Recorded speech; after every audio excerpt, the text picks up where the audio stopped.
Hello बच्चों, good morning.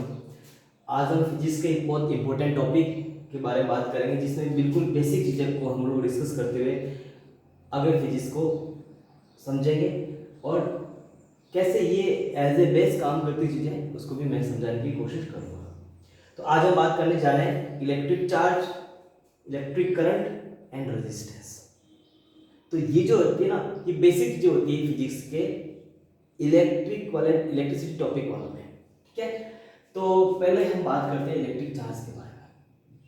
ये क्या होता है, कैसे ये काम करता है, कौन कौन से हम लोग कंडक्टर यूज करते हैं, किस मेटल के बने कंडक्टर यूज करते हैं। तो सबसे पहले बात करते हैं इलेक्ट्रिक चार्ज।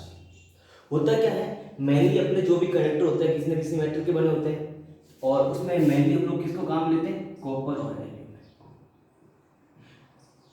मेनली हम कॉपर और एल्यूमिनियम को काम में लेते हैं। अब होता क्या है कि इनमें जो है ना, ये कॉपर और एल्यूमिनियम है ना, इनके अंदर फ्री इलेक्ट्रॉन अवेलेबल होता है। अब फ्री इलेक्ट्रॉन कैसे होते हैं वो मैं बताता हूँ। जैसे कॉपर है, कॉपर क्या करेगा, Cu+2 बनाएगा और ये 2 इलेक्ट्रॉन फ्री दे देगा। एल्यूमिनियम क्या है, ये भी Cu+2 बनाएगा, Al+3 बनाएगा, Al+3 बनाएगा और 3 इलेक्ट्रॉन यहाँ से फ्री कर देगा। अब जो ये फ्री इलेक्ट्रॉन है, ये है जो है ये इलेक्ट्रिक चार्ज कहलाता है। ए का मतलब एक इलेक्ट्रॉन, और एक इलेक्ट्रॉन का जो चार्ज होता है वो होता है -1.6 × 10⁻⁻19 कूलम। ये होता है एक इलेक्ट्रॉन का चार्ज। तो इस तरह से कॉपर और एल्यूमिनियम में फ्री इलेक्ट्रॉन अवेलेबल होते हैं, इस वजह से इनको हम एज ए कंडक्टर यूज कर सकते हैं। दूसरे भी इसकी कुछ स्पेसिफिक प्रॉपर्टीज होती है, इस वजह से भी हम लोग इनको एज ए कंडक्टर यूज करते हैं। अब एल्यूमिनियम कहाँ यूज करते हैं, कॉपर कहाँ यूज करते हैं, ये भी आप लोगों को बता ही देता हूँ। एल्यूमिनियम हम लोग जो इलेक्ट्रिसिटी की जो लाइंस हैं उनमें यूज करते हैं, क्योंकि वहां पर क्या चाहिए, रेजिस्टेंस चाहिए। कोई भी मेटल जो है वो जल्दी कोरोड नहीं होना चाहिए। तो उन पर्पस के लिए एल्यूमिनियम जो है बेटर सुटेड मेटल होती है। कॉपर को हम लोग कहाँ यूज करते हैं, घरों में यूज करते हैं, क्योंकि इनका रेजिस्टेंस भी कम होता है, इसलिए लॉसेस भी कम आते हैं। दूसरा रीजन ये है कि अपने को इनकी वायरिंग करनी पड़ती है। अगर हम एल्यूमिनियम की वायरिंग करेंगे तो वो मतलब उनको मोड़ने में दिक्कत आएगी, तो ये इजीली उनको मोड़ा जा सकता है। मतलब वायरिंग करेंगे तो बहुत सारे जंक्शन बनाने पड़ेंगे, पॉइंट बनाने पड़ेंगे। तो वहां पर हम लोग एज ए डोमेस्टिक पर्पज के लिए हम लोग कॉपर यूज करते हैं, और जो इलेक्ट्रिसिटी लाइंस होती हैं,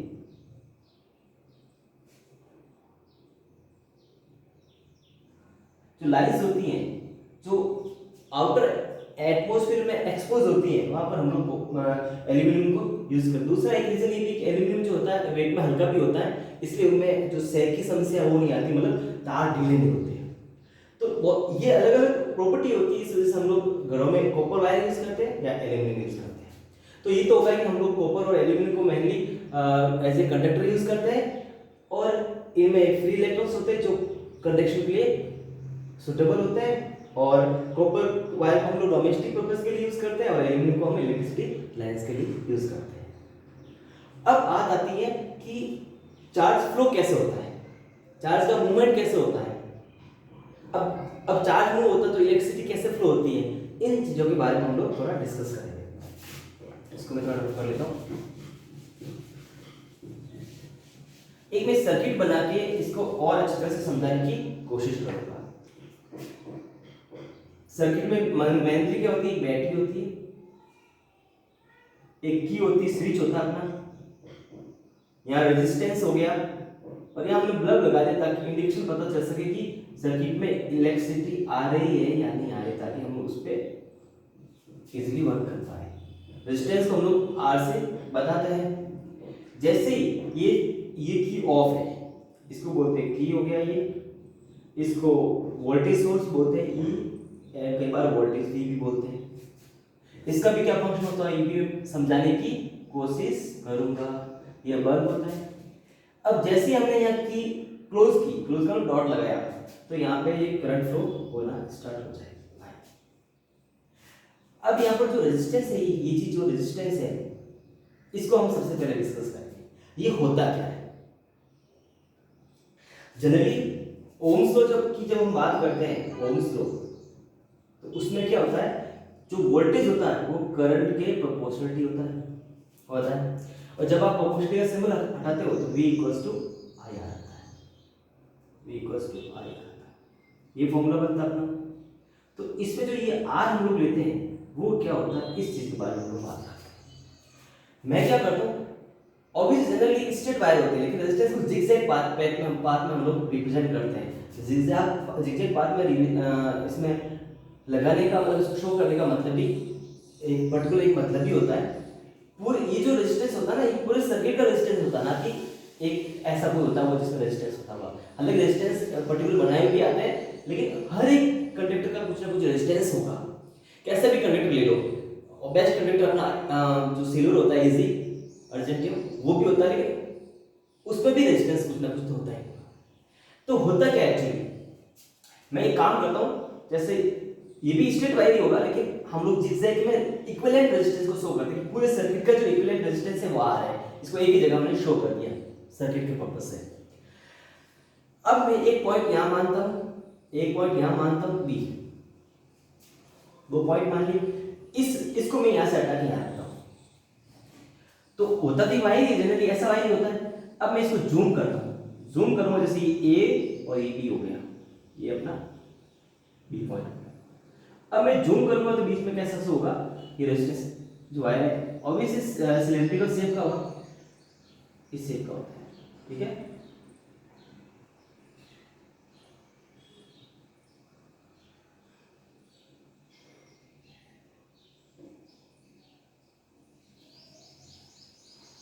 ये बी पॉइंट हो गया। अब इसके अंदर क्या होता है, रेजिस्टेंस के अंदर, रेजिस्टेंस मतलब कोई भी वायर होता है, इसके अंदर रेजिस्टेंस कैसे क्या रोल होता है रेजिस्टेंस का, और रेजिस्टेंस आता क्यों है, इसका मैं रीजन बताने की कोशिश करूंगा आपको। जैसे अगर हम ये मानते हैं कि कॉपर का वायर है, कि कॉपर कंडक्टर है, तो उस केस में जनरली क्या होगा, कॉपर +2 देगा और 2 फ्री इलेक्ट्रॉन्स देगा, कॉपर +2 देगा और 2 फ्री इलेक्ट्रॉन्स देगा, कॉपर +2 देगा और 2 फ्री इलेक्ट्रॉन्स देगा। इस तरह से ये बहुत सारे कॉपर आयंस और इलेक्ट्रॉन एक कंडक्टर में होंगे ऑब्वियसली। हम एक मानते हैं कि जो यहाँ एक इलेक्ट्रॉन है, यहाँ कोई एक इलेक्ट्रॉन है। अब इलेक्ट्रॉन क्या करेंगे, मूव करेंगे। अब इलेक्ट्रॉन मूव क्यों करेंगे, क्योंकि हमने यहाँ बैटरी अप्लाई की है, क्योंकि हमने यहाँ पर बैटरी अप्लाई की है। बैटरी का रोल क्या होता है, इसको मैं एग्जांपल से समझा दूं आपको क्या रोल होता है इसका। ये क्या करता है, एक इलेक्ट्रिक पोटेंशियल प्रोवाइड करवाता है। क्या करता है, इसको पोटेंशियल भी बोलते हैं, पोटेंशियल भी बोलते हैं, इसको वोल्टेज सोर्स भी बोलते हैं, ये सारे इसके सिनोनिम्स हैं। तो इसको पोटेंशियल या वोल्टेज सोर्स बोलते हैं। मतलब ये क्या करता है, इलेक्ट्रॉन को मूव करवाता है, ये इलेक्ट्रॉन को मूव करवाने की पोटेंशियल रखता है, इसलिए इसको बोलते हैं पोटेंशियल। अब वो कैसे होता है, जैसे एक एग्जांपल लेते हैं हम लोग, जैसे ये अपना मान लो घर है, यहाँ पर वाटर टैंक प्लेस किया होगा, तो हम लोग क्या करते हैं, बाहर यहाँ क्या करते हैं, मोटर लगाते हैं, मशीन जिसको मोटर बोलते हैं, यहाँ से पानी ऊपर चढ़ाते हैं। फिर हम लोग क्या करते हैं, यहाँ से एक नीचे से एक पाइप निकालते हैं और अपने घर पे यहाँ पर एक टैप लगाते हैं और यहाँ पर हम लोग पानी यूज करते हैं।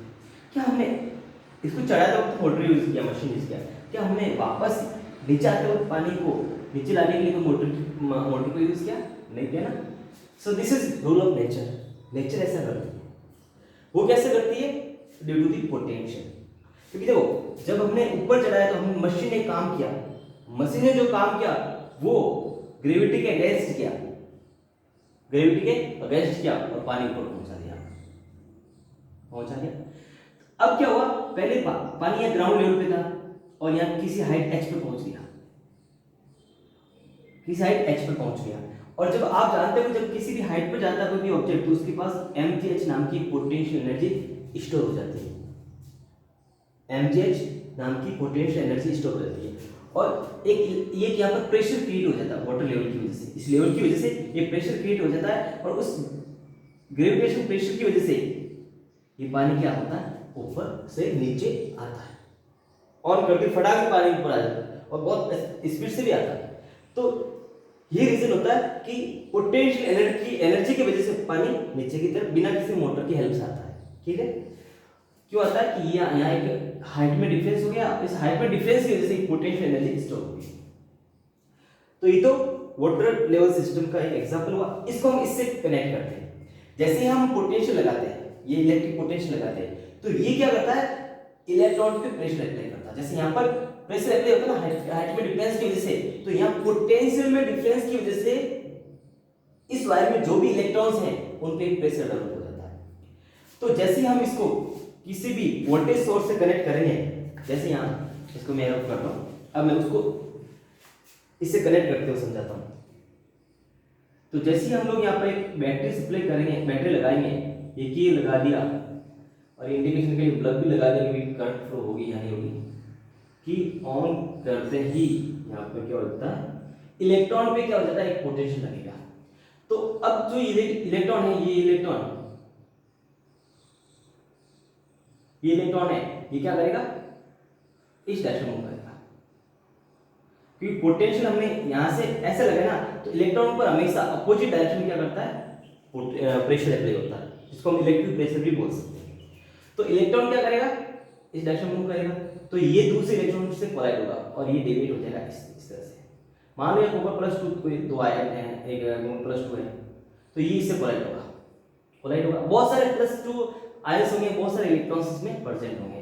तो ये क्या करेगा, इसकी ये ऐसे टकराएगा, फिर क्या करेगा, वापस ये ऐसे टकराएगा इलेक्ट्रॉन। तो इलेक्ट्रॉन की जो मोशन है वो जिगजैग पाथ में होगी। किस पाथ में होगी इलेक्ट्रॉन की मोशन, जिगजैग।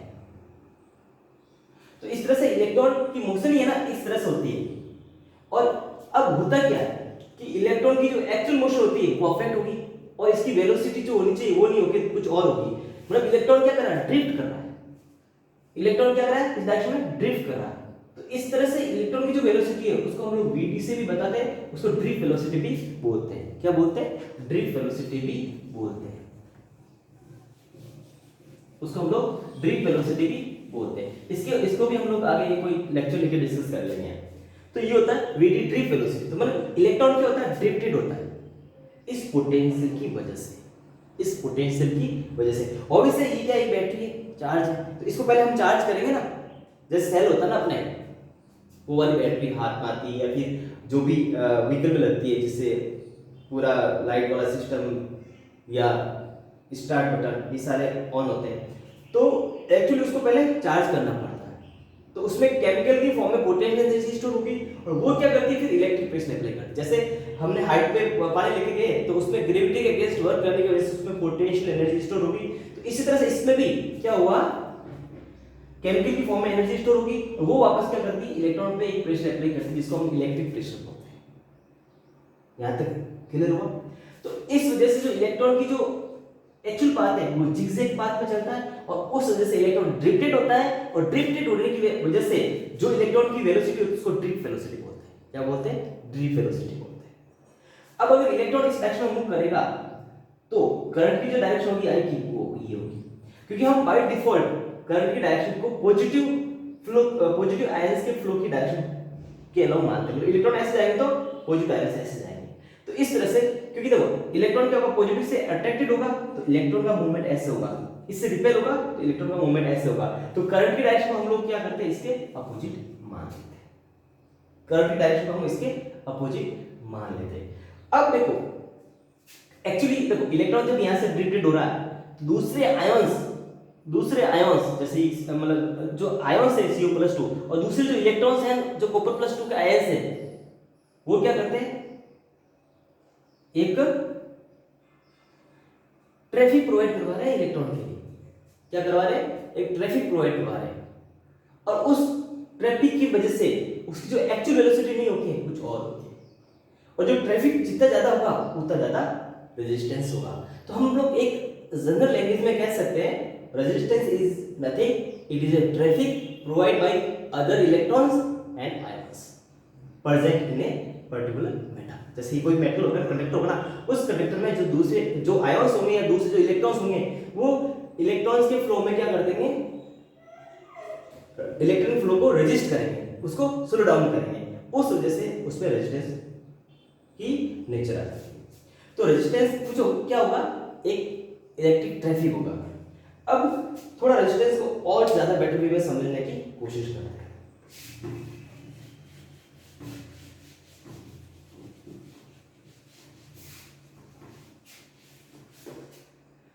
रेजिस्टेंस को हम एक दूसरे भी जनरल फॉर्मूले से देते हैं, रो एल अपॉन ए, ऐसे देते हैं।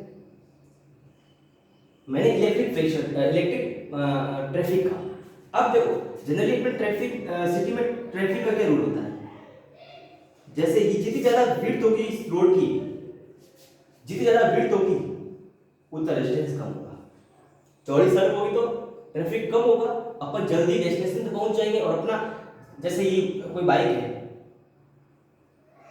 और हम इसमें बैठे ये चला रहे हैं, ठीक है, तो उस केस में क्या होगा कि जैसे चौड़ी होगी सड़क तो हम ज्यादा सीधे चल पाएंगे, और पतली होगी तो यहाँ पर कोई व्हीकल आया तो अपने क्या करना पड़ेगा, जैसे यहाँ कोई कार आ गई, यहाँ कोई कार आ गई तो हमें क्या करना पड़ेगा, पाथ ये लेके क्या करना पड़ेगा, ये ऐसे चलना पड़ेगा, फिर वापस हम ऐसे चलेंगे। यहाँ कोई दूसरा व्हीकल आ गया, मान लो दूसरा व्हीकल आ गया तो अपने क्या करना पड़ेगा, ऐसे चलना पड़ेगा, तो अपने को भी जिग-जैग पाथ में चलना पड़ेगा।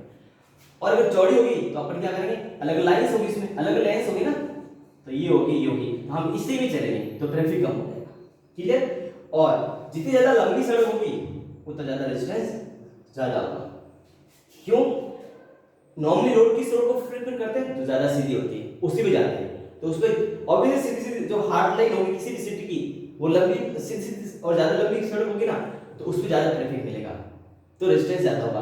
मतलब अगर कंडक्टर की लेंथ ज्यादा लेंगे रेजिस्टेंस ज्यादा होगा, कंडक्टर का क्रॉस सेक्शन एरिया ज्यादा लेंगे तो रेजिस्टेंस कम होगा। इसके अलावा रेजिस्टेंस किस पे डिपेंड करता है, मेटेरियल की प्रॉपर्टी पे, मेटेरियल की प्रॉपर्टी पे। वो कैसे करता है, एल्यूमिनियम के रेजिस्टेंस को अगर सेम लेंथ और सेम क्रॉस सेक्शन एरिया लेंगे तो उसका रेजिस्टेंस कॉपर के सेम डायमेंशन के कंडक्टर के कंपैरिजन डिफरेंट मिलेगा। सिल्वर का सबसे कम रेजिस्टेंस मिलेगा। ये किस पे डिपेंड करेगा, मेटेरियल की प्रॉपर्टी पे। रो क्या होता है, तो रेजिस्टेंस किस पे डिपेंड करता है, तो रेजिस्टेंस डिपेंड्स ऑन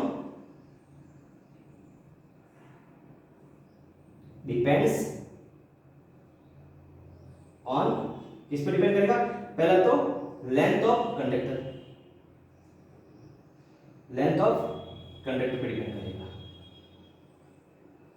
दूसरा किस पे डिपेंड करेगा, cross section area of the conductor,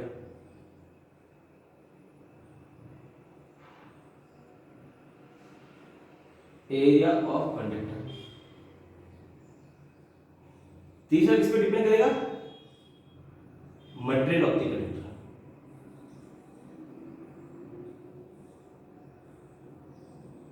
तो इन फैक्टर्स पे रेजिस्टेंस मेनली डिपेंड करेगा। तो आज हमने बेसिकली ये समझा कि इलेक्ट्रिक चार्ज होता क्या है, इलेक्ट्रिक करंट क्या होती है, और रेजिस्टेंस क्या होता है, और रेजिस्टेंस किस तरह से काम करता है। इसका जिगजैग पाथ होने की वजह से जब हम इक्विवेलेंट सर्किट बनाते हैं तो उसको भी जिगजैग पाथ से शो करते हैं। अब देखो जैसे ही हम लोग यहाँ से स्विच ऑन करेंगे तो I equals to V upon R current flow हो जाएगी। ये तो ओम्स लॉ से करंट फ्लो होती है, ये तो ओम्स लॉ से करंट फ्लो होती है। वैसे करंट कैसे फ्लो होती है, वैसे करंट का जो बेसिक डेफिनेशन है वो क्या होती है, flow of electric charge, rate of flow of electric charge. So electric current क्या होगी, basically electric current rate of flow of electric charge.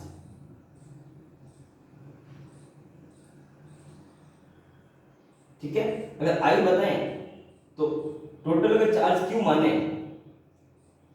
Upon T करेंगे तो क्या हो जाएगा, इलेक्ट्रिक करंट हो गया। अब इसकी डायमेंशन क्या होगी, चार्ज की डायमेंशन क्या होती है, कूलम, टाइम की क्या होती है, सेकंड, कूलम पर सेकंड। और इसी करंट के जो इसकी यूनिट को हम एम्पीयर भी बोलते हैं क्योंकि इस पर एम्पीयर ने वर्क किया था। तो ये होती है इलेक्ट्रिक करंट। ये क्यू टोटल चार्ज होता है, अगर n इलेक्ट्रॉन है तो q इक्वल टू क्या हो जाएगा, n * e। n number of electron है तो एक इलेक्ट्रॉन का charge into n number of electron वो टोटल चार्ज हो जाएगा। तो इस तरह से ये इलेक्ट्रिक करंट का फॉर्मूला बनता है। ओके बच्चों, आई थिंक आपको बहुत अच्छी तरह से समझ में आ गया होगा बेसिक क्या चार्ज क्या होता है, इलेक्ट्रिक करंट क्या होती है और रेजिस्टेंस क्या होता है। Thank you.